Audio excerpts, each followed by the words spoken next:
So what's up people, and welcome to the chapter 63 discussion of Kaiju 8 or Kaiju number 8. So chapter 63 came out about a week ago, and as always I will leave a link to this chapter that's currently being shown on the publisher's official website, Manga Plus, for free to the North American audience. So if you're interested, go take a look at it before they pull this chapter back. Okay, so chapter 63. Yeah, I have to admit, I enjoyed chapter 63 quite a bit. Yeah, it is true that we're still going down the standard shonen trope of nakama power and bromance development. And yes, there is a lot of cliche scenes in this chapter. But for the nature of this chapter, I thought it was pretty well done. And of all the chapters that correspond to this particular part, I thought chapter 63 was my favorite. And the reason for that is it kind of sets up Iharu well, and the relationship building is done in a nice manner. It's not particularly original, but it is set up quite well. And if you recall, much of this chapter had to do more with Iharu rather than Leno. Yes, we were seeing a lot of issues with Leno, and this was the training part for Leno to move on to the next level. But much of the story was told through the eyes of Iharu. And chapter 63 brings all of this together to understand why it was being narrated through the eyes of Iharu. If you recall, in chapter 62, Leno was starting to lose control of his psyche and control of the battlesuit that contained Monster Number 6's powers. Because of the major enhancement that the battlesuit gave to Leno, it also enhanced his psyche. And somewhere in the past, he's had this major issue with regards to not being able to come up to what he felt was a satisfied level. He felt that he was responsible for a lot of the problems that Kafka and Commander Hoshina had, and had he been much stronger, he could have helped to resolve these problems. And this resulted in a situation where he was demanding more and more power from the battlesuit to the point where he was destroying his own body in order to achieve it. This is a problem that Commander Ogata has said can come out by people who have this sort of psychological issue. And because Leno is such a responsible individual, he has it in spades. And so he needed someone, of course, to be able to overcome that problem. And Iharu is that individual. And we find out at the very end of chapter 62 that Iharu somehow breaks through Leno's obsession to tell him to get a hold of himself. And 63 comes out in that situation, and you see the image of Iharu supporting Leno in his psyche, and somehow that brings Leno out of that obsession, and he notices that Iharu is supporting him even in the real world. And at this point, Iharu brings up a really important point.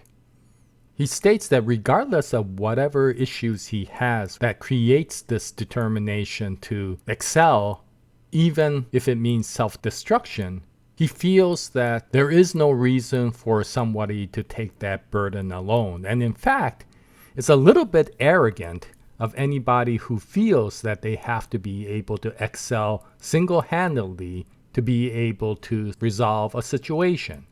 That almost indicates that the people he is caring about have no control in being able to resolve the situation alone, and thus he puts himself in a higher priority than everybody else to be able to solve the situation, and when he can't, he blames everything on himself.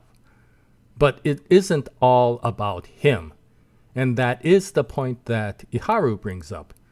Leno is a very capable individual, and Leno can bring in tremendous amounts of benefit to any group he joins. However, he is part of a group, and he does not have to assume that he is the only individual that will determine the success or the failure of the group. In fact, to assume that, once again, is a point of arrogance. And it's something that Iharu really needed to beat into Leno as a point of tough friendship.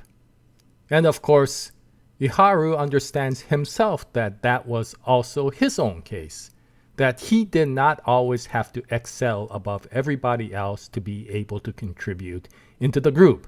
And if Leno required his help, then he was always there to support him, even if he wasn't the center of the situation. And so in this situation, Iharu understands that the best thing to do is to be able to help Leno so that Leno can use his Monster 6 powers to take down the final kaiju. And so this develops an interesting teamwork within this chapter. Iharu has decided that he will become the vanguard of the team, and he will go and create an opening for Leno so that Leno could use his powers to take out the monster using a final power attack. And it is at this point that we find out that Iharu is a very interesting character in that he isn't capable of utilizing his battlesuit in an efficient manner most of the time. However, for a very short instant, he can tap into the battlesuit and increase his power significantly. What's interesting is that Commander Ogata, when he notices that, says that Iharu may be very similar to Commander Ogata in his capabilities. And so we could already see how this is going to turn out in that Commander Ogata will probably use his experience to help train Iharu to understand and best utilize those surges to take down the enemy. But in this case, it seems like Iharu is able to do quite well even amongst himself. And within this chapter, he is able to open up an opportunity for Leno to be able to use his powers and finally take that final monster out.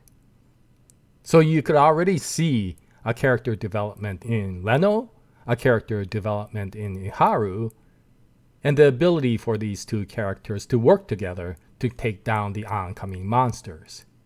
And so this is a very good chapter in that it isn't just a Nakama power that saves everybody, but it is a nice way to set up a situation where we see character development as well as the ability for a team to come together for the future. And so I thought chapter 63 was very well done.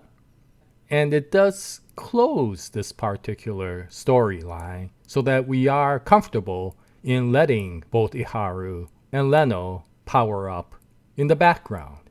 Because I got a feeling that eventually Matsumoto Naoya will be moving towards the other characters. He still has to write about Shinomiya. He still has to write about Vice Commander Hoshina.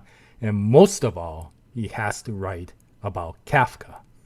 And those will be coming up. But by doing so, he is able to let go of both Iharu and Leno and let them train on their own and be able to focus the story on another character.